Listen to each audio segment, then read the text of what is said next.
Guilherme Montani nasceu em 1991, na cidade de Barbosa Ferraz, uma pequena cidade com cerca de 11 mil habitantes, localizada no estado do Paraná. Desde muito novo, Guilherme já gostava de esportes. Então, quando chegou à fase adulta, ele decidiu fazer faculdade de educação física. Mais tarde, já formado, Guilherme se mudou para a cidade de Itajaí, em busca de melhores oportunidades. Itajaí é uma cidade com mais de 280 mil habitantes, localizada no litoral norte do estado de Santa Catarina. Guilherme construiu uma vida sólida na cidade, atuando como personal trainer em uma academia da rede Smart Fit. De acordo com fontes, ele trabalhou nessa academia por cerca de 7 anos, onde além de montar treinos e instruir os alunos nos exercícios, também oferecia serviços de avaliação física e consultoria online para quem tivesse interesse, ajudando pessoas de diferentes idades a alcançarem seus objetivos de saúde e bem-estar. Um amigo, em uma publicação nas redes sociais, disse que Guilherme era o tipo de cara que transformava rotinas sedentárias em hábitos ativos, sempre com um sorriso e uma palavra de incentivo. Amigos, ex-alunos e familiares o descreveram como um homem gentil, simpático e querido por todos. Guilherme também gostava muito de viajar. Segundo fontes, dias antes do crime, Guilherme havia viajado com a sua noiva para Fernando de Noronha, um arquipélago paradisíaco localizado no estado de Pernambuco. Foi uma viagem inesquecível para ele e para a sua noiva. Na semana do crime, o casal estava planejando fazer uma viagem para a cidade natal de Guilherme, no Paraná. A viagem estava marcada para o dia 19 de novembro, uma quarta-feira, e o objetivo era rever os familiares de Guilherme. No entanto, infelizmente, o casal não conseguiu fazer essa viagem. Como sabemos, todo crime passional tem raízes em corações partidos, e o caso de Guilherme não foi exceção. As fontes revelam que Guilherme havia terminado um casamento que durou anos com uma mulher chamada Juliana Ferraz, que tem 31 anos. O término dessa relação não teria sido amigável, e de acordo com fontes, a mulher não aceitava o fim do relacionamento. Além disso, havia uma disputa entre eles por um apartamento e um carro que haviam adquirido juntos quando eram casados. Essa disputa por bens materiais alimentava ainda mais a tensão que havia entre os dois. Amigos e familiares relataram à polícia que Juliana começou a enviar mensagens ameaçadoras para o celular de Guilherme. Eram palavras pesadas, cheias de raiva e possessividade. Guilherme nunca chegou a registrar um boletim de ocorrência, talvez por medo de que isso pudesse escalar, ou talvez por acreditar que Juliana não teria coragem de fazer nada e, com o tempo, o esqueceria. Após terminar o seu relacionamento com Juliana, Guilherme seguiu em frente. Algum tempo depois, ele iniciou um novo relacionamento com uma jovem chamada Ana Júlia, ou simplesmente Ana, como é mencionada em algumas fontes. Ana era aluna na Smart Fit, na qual Guilherme trabalhava, e foi assim que eles se conheceram. Era uma relação recente, mas intensa. Eles se tornaram inseparáveis, e Guilherme queria construir um futuro com Ana. Mas, segundo fontes, o ciúme e a obsessão de Juliana só aumentavam. Quando Juliana descobriu que Guilherme estava em uma nova relação e que era sério, ela teria ficado furiosa. Ela passou a ameaçar Guilherme com mais frequência, dizendo que isso não ficaria assim. O mês de outubro foi muito bom para Guilherme. Ele estava cheio de planos. No dia 27 do mesmo mês, ele atualizou o seu status de relacionamento no Facebook para noivo. Era oficial, ele havia pedido Ana em casamento no mês anterior, um gesto que selava o compromisso dos dois. Amigos contam que o casal já havia marcado a data do casamento na igreja para o meio do ano que vem, 2026. Juliana, ao ver essa atualização no status do Facebook de Guilherme, ficou mais furiosa ainda, e foi nesse ponto que ela teria começado a planejar algo macabro. As ameaças, que já existiam, ganharam intensidade. Guilherme continuou a ignorar a ex e seguiu com a sua vida. Ele não alterou em nada a sua rotina, indo para o trabalho normalmente e seguindo com as coisas do dia a dia.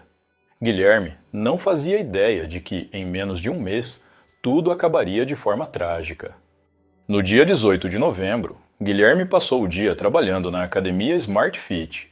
Na parte da tarde, ele e sua noiva Ana conversaram sobre o casamento deles, marcado para o meio do ano seguinte. Guilherme estava preparando os seus votos naquele dia. É um detalhe cruel, já que horas depois, o homem que planejava votos de amor teria a sua vida tirada por causa de ciúmes.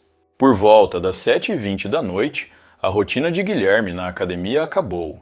Ele e Ana saíram juntos do local, como costumavam fazer quase todos os dias. Ana foi pegar o seu carro e abastecê-lo em um posto próximo, enquanto Guilherme foi caminhando por cerca de 50 metros até a sua moto, que estava estacionada de frente para uma praça. É um trajeto curto, rotineiro, Guilherme não sabia, mas uma mulher estava esperando por ele, disfarçada com uma peruca loira, um artifício simples, mas eficaz, para ela não ser reconhecida de imediato. Ela havia chegado ao local cerca de 40 minutos antes e ficou esperando o momento certo para abordar Guilherme assim que ele saísse da academia. Testemunhas, mais tarde, disseram à polícia que viram uma mulher loira parada por um bom tempo observando a academia. De acordo com essas mesmas testemunhas, a mulher teria se aproximado de Guilherme e tentado conversar com ele. Guilherme, no entanto, não quis diálogo e continuou andando até a sua moto. Logo em seguida, a mulher sacou uma pistola de calibre 9mm e efetuou entre 15 e 16 disparos contra Guilherme. A maioria dos tiros atingiu o peito da vítima, que caiu sobre a moto e morreu em poucos minutos, antes da chegada do socorro.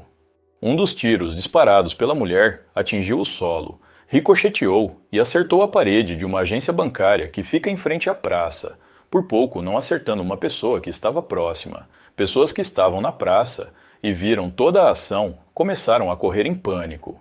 Ana, que estava em um posto de gasolina próximo, ouviu os disparos.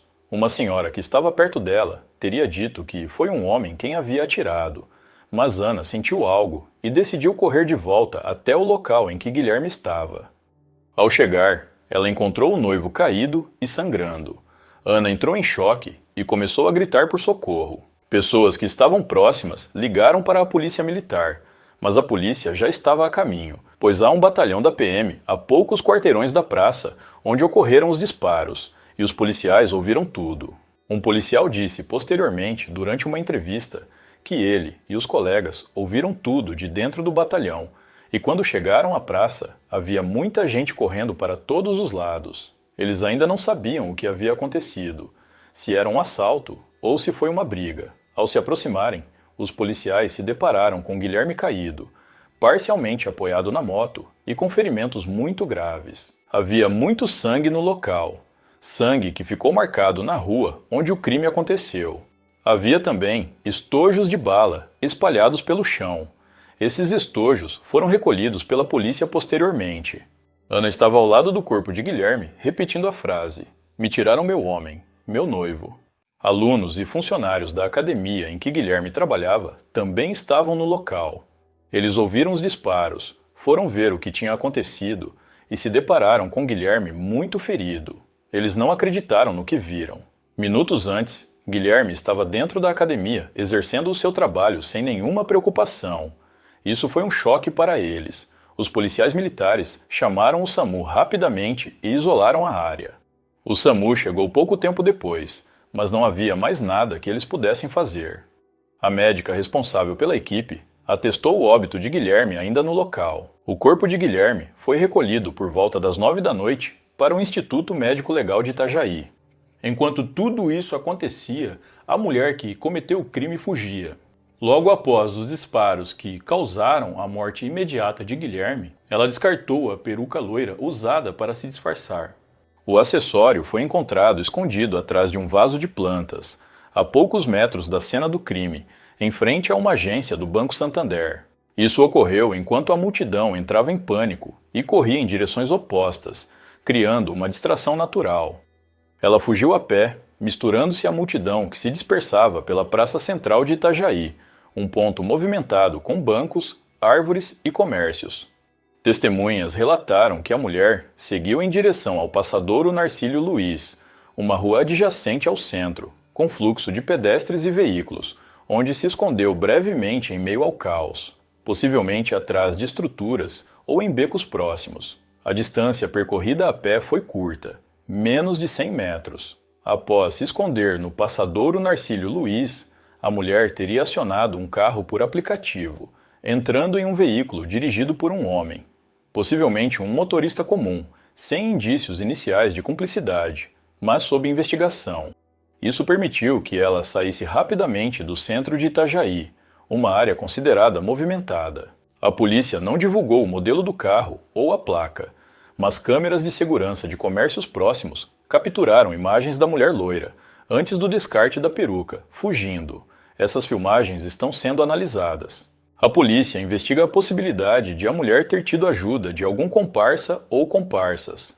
É teorizado que talvez o suposto motorista de aplicativo seja, na verdade, um comparsa que a ajudou na fuga. No entanto, somente investigações futuras poderão revelar isso. De acordo com fontes, devido a todo o contexto envolvendo Guilherme e a sua ex-esposa, as autoridades acreditam que a mulher de peruca loira que cometeu o crime seja Juliana. Nesse caso, até o momento, Juliana Ferraz é a principal suspeita pelo crime. A Polícia Civil foi até o endereço de Juliana, mas ela não estava lá. Isso teria ocorrido poucas horas após a morte de Guilherme. Na noite do mesmo dia do crime, a Polícia Militar realizou rondas intensas em Itajaí e cidades vizinhas, como Navegantes e Balneário Camboriú. Eles também verificaram aeroportos, rodovias e terminais de ônibus, mas não encontraram Juliana. A Polícia Civil, através da Delegacia de Homicídios, está responsável pelas investigações e pelo inquérito. A peruca loira que foi descartada e posteriormente encontrada pelas autoridades foi enviada para análise de DNA. A polícia também está tentando rastrear o veículo em que a criminosa embarcou e fugiu do local. Localizando esse veículo, a polícia conseguirá identificar quem estava dirigindo naquele dia e saber se essa pessoa tem algo a ver com o crime ou não. Apesar de Juliana ser considerada a principal suspeita do crime, ainda não há confirmação oficial de que foi ela quem o cometeu.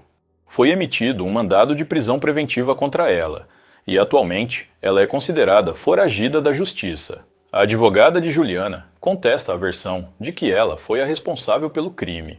Segundo a advogada, no dia da morte de Guilherme, Juliana havia trabalhado normalmente e estava em casa quando recebeu mensagens dizendo que estava sendo acusada do crime. Assustada, ela deixou a cidade por medo de represálias e não por fuga da polícia. A defesa alega que ela não tinha motivo para matar o ex-marido e que vivia sob forte abalo psicológico e emocional após anos de um relacionamento marcado por agressões, ameaças e dependência emocional. A defesa também destaca que existe documentação psicológica comprovando que Juliana buscou ajuda para encerrar o casamento. A advogada afirma que era Guilherme quem não aceitava o fim do casamento, e não o contrário. Segundo ela, tudo isso está nos laudos da psicóloga, pois Juliana vivia em um relacionamento abusivo e tóxico. A advogada disse que Juliana teria sido vítima de agressões físicas por parte de Guilherme, incluindo uma facada que atingiu seu braço quando ela tentou se defender.